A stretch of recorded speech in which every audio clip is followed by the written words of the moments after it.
So labor markets can differ substantially from some other markets that we commonly think about. So one way to compare market types is to think about how long it takes a market to reach equilibrium. And that's something we're going to be focusing on in the next lecture of covering chapter 7. So if you think of financial markets or commodity markets, so like in the movie Trading Places, the climax of the movie focuses on the frozen concentrated orange juice market. Market adjustments to a change in price, labor adjustments to a change in price are going to happen rapidly. The one reason why is that each asset or commodity in these markets are the same. They're, there's no difference from one to the other. That keeps things simple, and it makes it very easy for these markets to adjust. Labor markets, on the other hand, are at the other extreme. So they're similar to like housing markets or the auto market, where the product is expensive and there are substantial differences between the products. So employees can be very different. They can vary, can be differently motivated. They can have different skills, different goals, different work ethic, different locations they desire to live in, a whole lot of things. Not all workers can perform equally well at all jobs. I can tell you right now that I would not be good at HR, and I would not enjoy that job at all. So employers and employees both lack full knowledge or full information about the other during the hiring process. That's why they say when you're going to interview for a job that you're interviewing them just as much as they're interviewing you, because you're trying to find out about the job, what it's actually like. Are you actually going to be happy there? So transactions in the labor market, so the hiring process, often takes a long time because of these, what we call information asymmetries, where one side has more information about themselves than the other side of that transaction does. In this case, both the worker knows more about themselves than the firm knows about them, and the firm knows more about the firm than the workers do. Now, in the labor market, we have what's called the dual coincidence of wants. Basically, what this means is that both sides have to want to make the transaction. So when I buy a normal product, the seller isn't looking for any particular characteristics in the people purchasing their good. They'll be more than happy to sell to anyone who wants to buy. But in labor markets, both sides have to want each other. The firm has to want the employee, and the employee has to want the firm. So I'd love to play for the New York Giants, but for some reason, they don't seem to want it. I can't imagine why. It can't be that I've never played organized football in my life. But in this way, the labor market is like marriage. So no matter how bad one side may want the other to make the hire, both sides must meet each other's needs. In a typical market, the law of one price is going to hold. Basically, what we mean by that is that in the long run, prices are going to be pretty much the same everywhere. And the small differences that we're going to see are going to represent transaction costs, so maybe shipping from one location to another. The reason why this is the case is because in a typical market economy, if I choose to sell below the market price, one of two things can happen, or they can happen at the same time. Someone can buy my product at the lower price and then sell or resell that at a higher price. That's equal to the market price. Or a bunch of people can start buying from me. I'll get more customers from my competitors. And what's going to happen is slowly force me to raise my prices and my inventories begin to fall and fall. And labor markets, this really won't be the case. We won't have the law of one price holding because it takes so long to reach equilibrium. It takes so long to sort this all out because of the problems we were just talking about.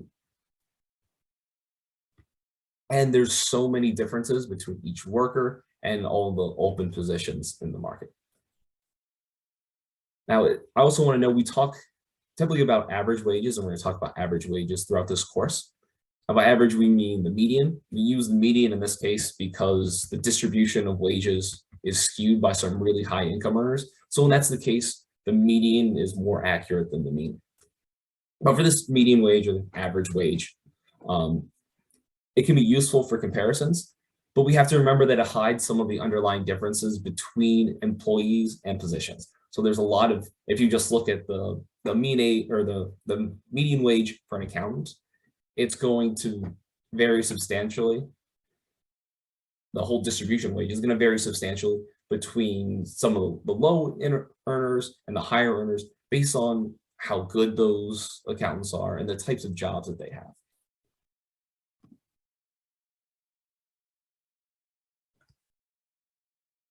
Now we're looking at labor market institutions. There's three general types of institutions that we're going to be considering in this class, and they're economic institutions, political institutions, and social beliefs and customs. So looking first at political institutions, the state is a very important player in any labor market, and that's regardless of the size of the government. So if you go to a libertarian or classical liberal style utopia where the government is extremely small, they still exist to enforce, the rules of the game. They're going to protect property rights. They're going to punish fraud. They're going to provide courts for civil suits and to settle disagreements between individuals. And this is one of the most important functions of a government in any economic system, no matter how active the government is involved in it.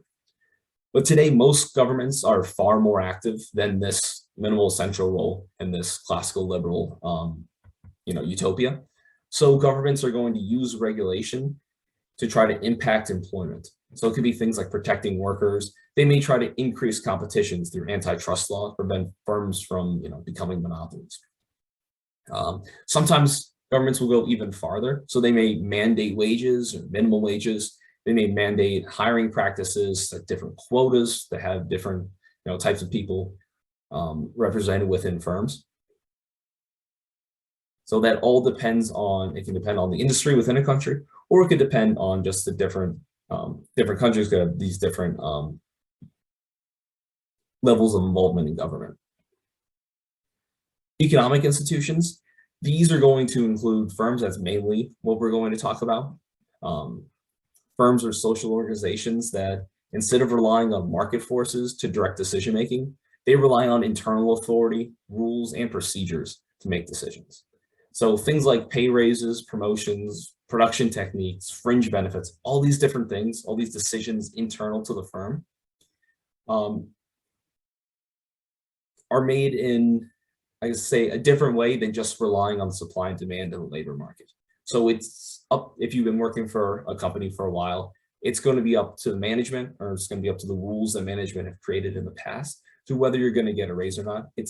They're not going to be looking at what's currently going on in the labor market to determine that, or that's not going to be the sole determination. The great economist Ronald Coase called firms islands of central planning in a sea of competition. I think that's the best way to think of firms and how they operate in a market economy. So what he meant is that firms have to respond to outside market forces. They have to respond to their competitors. They have to try to be, they have to try to be efficient, try to minimize their costs, while at the same time providing the goods and services that consumers actually need and responding to changes over time. However, in their internal operations, management has wide discretion to make decisions. So now, firms aren't the only economic institution. Some of the others that we're going to talk about include labor unions, trade unions, and professional associations. Finally, social beliefs and customs. At first glance, it may seem that they wouldn't really matter, especially for a labor economics course. But there's a strain of economic historians like Judge McCluskey or Douglas Allen who credit social norms and attitudes, these sort of beliefs, with spawning the Industrial Revolution. These can be incredibly important in a market economy. So if there's widespread attitudes, for instance, that profession is considered woman's work, or you consider, or people tend to consider trade or any of the professional trades low status, it can prevent people from entering these fields. So this can affect supply and demand pretty substantially in the labor market. Your textbook mentions some of the challenges to the standard neoclassical school. I'll touch on them very briefly. This isn't something I really want to focus on in the class, but I do want to tell you, or at least signal to you guys, when something like this is, standard economic theory that everyone believes in versus something else that's less commonly believed, or something that's more controversial. We'll get into a few interesting debates in economics later. So the importance of institutions is one of the main challenges to the standard neoclassical school. Now the text mentions a few other schools like the historicists or the Marxists. A lot of their work has been disproven, although they do have some interesting and useful tools themselves. But those that focus on institutions, called the institutionalists, have some really good critiques and some useful theories. So in this course, we're going to be building in a few of their tools, and we're going to add to just the standard neoclassical ideas that we'll be using. I'll skip the next section in the first chapter of the textbook, briefly touch on policy analysis. So we're going to talk about some public policy in this class and how it affects labor markets. Since this is a labor econ class, I have to straddle the line between talking about some of these topics, and I've skipped some of these chapters because they won't be useful for someone going into HR. But there's still some of these things that I think, even though it's public policy, not something that you're going to be, really working with, I think it will be important to cover some of these topics because, things like minimum wage, unions, occupational licensing are types of things that you'll still need to deal with within an HR setting. So now the types of analysis we can use for this are called positive and normative analysis. So positive analysis is kind of focusing on what is. It's like, what is the relationship between these two variables? It's also called the means ends framework. So how does a change in one variable affect another variable?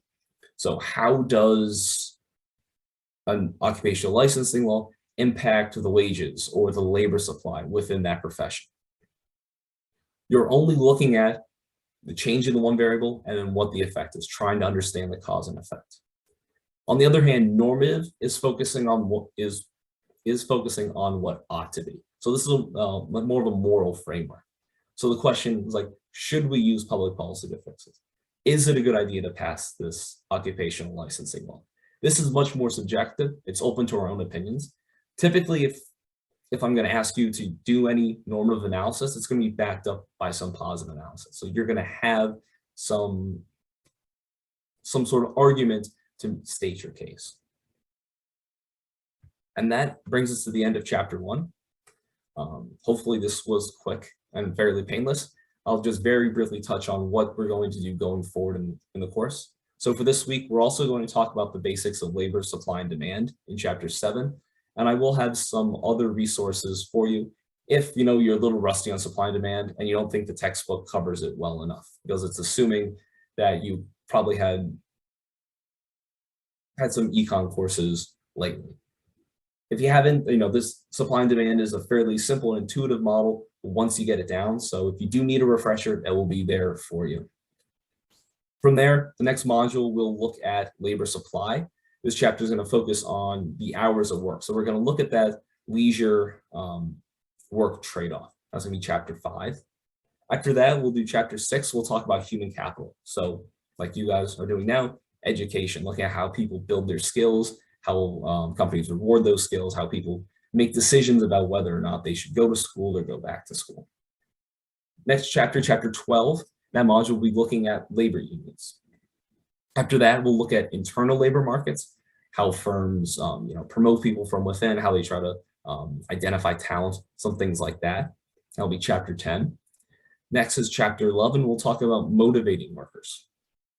And finally, we'll end the semester looking at minimum wage and touching on occupational licensing.